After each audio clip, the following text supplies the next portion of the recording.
All right, team. GM, it's been a while since I did like a full length video. And I thought, what better way to get back into doing these than December 31st, 2024, last day of the year. I know I did kind of a year in review type situation with like how many miles I ran. Obviously, I've ran more since then. That was probably 2, 3 weeks ago now.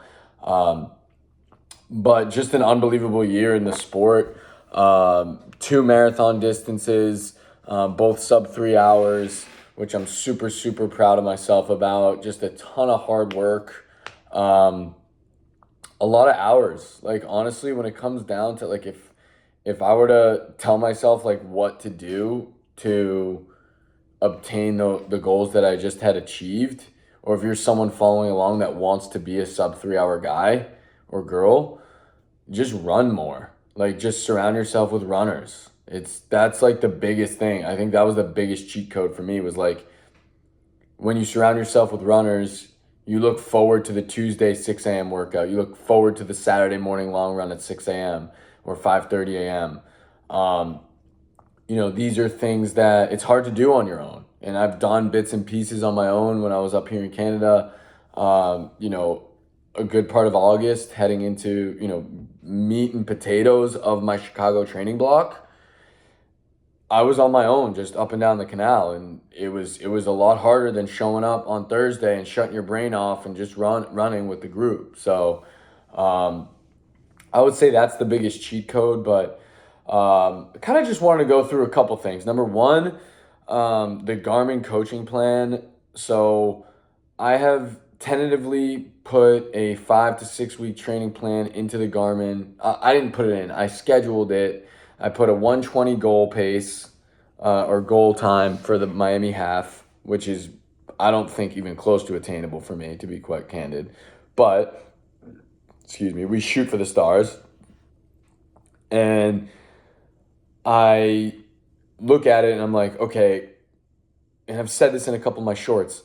And I've done some reading on Reddit, which I'm coming to learn that it's not uncommon, is that based on my HRV and my sleep, it will suggest a rest day or it will suggest a recovery day versus when I go to bed that night. Today, for example, it said 44 minutes, 20 minutes of hard work, 10 minutes of easy warm up, cool down on the back ends, right? So 44 minutes, 24 of hard work, 10 and 10 on the back ends. Now, last night I'm getting geared up, I'm ready. I wake up this morning, I have a 95 sleep score, which is phenomenal. I don't know if you guys are Garmin, Coros, Whoop people, but 95 is very, very good. I got like 9+ hours of sleep. Hadn't drank alcohol in the last few days or week even. And my HRV, which is heart rate variability. And again, if you guys aren't into this stuff, skip through it. But I think this is a huge help. If you haven't gotten aligned with your own sleep data and heart rate, I would certainly study it. I'm a freak about it. I'm a data nerd when it comes to it. I look at my Garmin watch every single morning the first thing I do when I wake up. Really, really helpful. It's hard not to get sucked into it and read into it and say, oh, do I need a nap today? Oh, do I need to go easy? Blah, blah, blah. But if you're doing things the right way and you're in that routine, it will speak volumes based on your results, based on how your body feels, etc. So, anyways, getting back to the story, I'm looking forward to this 44-minute long run or excuse me, interval workout, speed work, what have you. And then I wake up this morning, it says 19-minute recovery run. So now, again, as someone who's intuitive with their body and has been doing this for a couple years now, you kind of want to go off a feel, not what the computer tells you. So I'm still thinking about doing a 45-minute to 50-minute, maybe 10K, 5K, or 5K easy, 5K hard, kind of a progressive, just because I know I'm going to be consuming alcohol tonight. It's New Year's Eve. We're going to a family party. So that's something that I've been struggling with because I'm not on a formalized training workout plan like I was in Eugene, like I was in Chicago. And I'm waiting for my ass to get back to Miami in order to get back into the heat, get acclimated, get back on the track, start working in some real speed work. I think with the half marathon training, I'm going to have a lot more time on my hands. I can focus on work a little bit more this year. And still, it's not going to tear my body down. Whereas if I do a lot of speed and the front side, I can build volume through the summer and then maybe hit the New York City Marathon next year. So I guess purpose of the video, talk a little bit about Garmin Run Coach and why I have what are my qualms with it. Heart rate data and just Garmin data in general being so helpful and how much I've learned about myself through that this year. And then also my 2025 goals. So originally I wanted to do London in New York City to do one overseas major and one domestic, my last domestic major, world major. The thing I'm starting to realize is like doing 2 marathons a year takes a shit ton out of you. And knowing who I am, and if you've been following, I'm extremely competitive. I want a PR every single freaking time, and I've been able to do that. And I don't think that that's sustainable. I think that being able to take a step back and work at the half marathon distance, because my half marathon PR does not line with my marathon PR. My marathon PR is 2:54, which is a $1:27 on both ends, an hour 27 minute times 2. My PR for a half is 1:29. So my PR, technically, my best performance is in a half marathon, or is in a full marathon of my half marathon pace. Now, I have to show it on race day, obviously, because we know that Strava doesn't count. It has to do it. You have to do it on the race day. But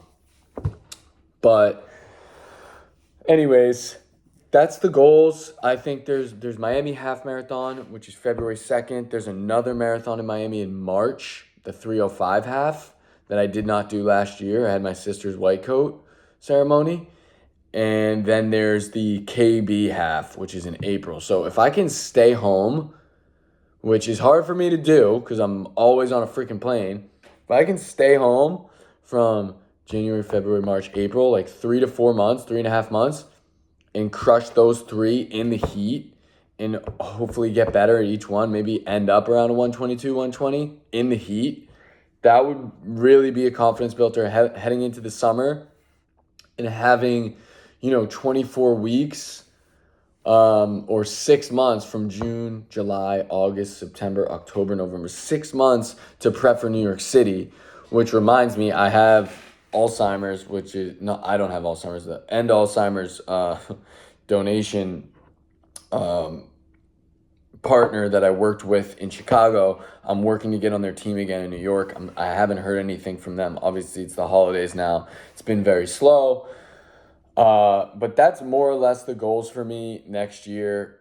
Things are subject to change. I was in your guys' ears about the Austin Half Marathon in February, which is 2 weeks after the Miami Half. I don't think I want to get on another plane through February. I want to enjoy Miami. It's the winter time everywhere else, and I live there, so I want to spend a lot of time. Other than that, I mean, I hope that you guys had a phenomenal year working out, getting into shape. I feel like it's all the rage, the running renaissance, as I call it. It's like everyone is starting to get into these 5K, 10K, half marathon distance, people working into the marathon distance. People on my Instagram feed that you would never think run are posting, oh, first half marathon, and I'm happy about it. I think that it's a good way to stay in shape, as Peter Griffin would say, or as Family Guy would refer to, but also you can meet people, you're getting out there. The amount of people that I've met over the course of this year, who probably won't ever watch this video, but through training and through just like the Saturday morning long runs at 5:30 a.m. in Granada when it's pitch black out and 75 degrees, those are the people that you can ultimately make great connections with. And also just being able to explore different cities on your feet. Like, I think that's like a huge, being able to run more than like 5 to 10 miles on a casual clip offers you the ability to see a city like no way you would normally be able to see a city through a car. Like, obviously Chicago and the marathon, Chicago's an awesome city, but like going to Nice, France and Monopoly and like the Bari region of Italy and being able to just run around there and, see different people and see different landscapes, I think that's pretty cool. But overall, I'm in hella good shape. I really never thought, if you asked me 2 years ago if I could break 3 in a marathon, I'd laugh in your face. And like, I literally was like, no chance. Like, that's for people who run cross country in high school or have like some sort of background in running. And like, yes, I'm an athlete, played baseball at a high level for a very long time, but I was not a runner. I was never somebody who was getting out there and jogging more than 2 or 3 miles casually. Um, and, being able to do that for me was super special. I think that Eugene just is like I would recommend doing both of those races, like for two reasons. One, the courses, the people, but most importantly the timing. Like just having like a spring and a winter marathon gives you the summer to kind of reevaluate and also get to train in some heat. Uh, I've talked about heat training over altitude. I haven't done altitude. I've been meaning, I really want to get out to like Denver for a week or Utah for a week and just do like a hard week or two of training out there and just work from an Airbnb. But obviously that's dreaming a little bit. But what else? I mean, the people I met, I've said it like 3 or 4 times. The people I've been able to meet, like Tim West at Bandit, going through the shakeout run with them in Chicago on the Riverwalk, which was really cool. Just hearing about his plans and how his company's grown, and we have a couple of mutual friends that we know. So that was super cool. I do have a link for their membership. I think they're rolling out some more benefits for it, and I just think it's the best deal ever. You get you pay $150, you get a $50 gift card and 2 pairs of socks worth $50, and then you get free shipping. So it's like for the rest of the year. So it's like, okay, so I just paid $150 to get $100 plus of value. It's kind of no brainer. They have awesome stuff. I run in this. I can wear it out. Like it's super chill. But yeah, I would say that's really the meat and bones of it all. I think that I want to break. I think if we're going through like the actual goals, it would be get another world major done and break 250. Like if I can do those two things next year, I'm in the driver's seat. Like that would be 3 world majors and being fucking fast. So, yeah, I'd want to break 18 in the 5K. Yeah, I want to be a 120 half marathon guy. I want to take advantage of the fitness that I've built over the last year. So I want to stay on it. I just want to I think the biggest thing is just like getting a little bit I don't want to say lonely because that's not the word, but like just getting a little bit more refreshed motivation. And I've been kind of toggled between the training part, and I'm just going on a tangent now, by the way. So forgive me, but going back and forth from do I really want to train through this holiday season and stay with it, or do I want to give my body some ample rest? But I think I'm kind of somewhere in between where kind of depends on how I wake up. Like today I woke up feeling super refreshed and super ready to go, and it's I need to put some hard work in because I haven't. So definitely missed the track. If you could live near, that's another cheat code, live close to a track, because that's where the speed is built, or a hill. But yeah, hope everyone had a great 2024 of running. Please like, subscribe, comment. This stuff has been super fun for me. I can't believe it's been over a year now. Been able to run in Montreal, in Gloucester, in Boston, in Miami, in Nice, France, in Italy, Venice, Florence, Barcelona. All of it's been documented. So it's a pretty cool workout, vlog, journal, whatever. But we got more to come. I hope we all grow. So keep getting faster, keep working hard. Merry Christmas, Happy Holidays, Happy New Year, and we'll see you next year.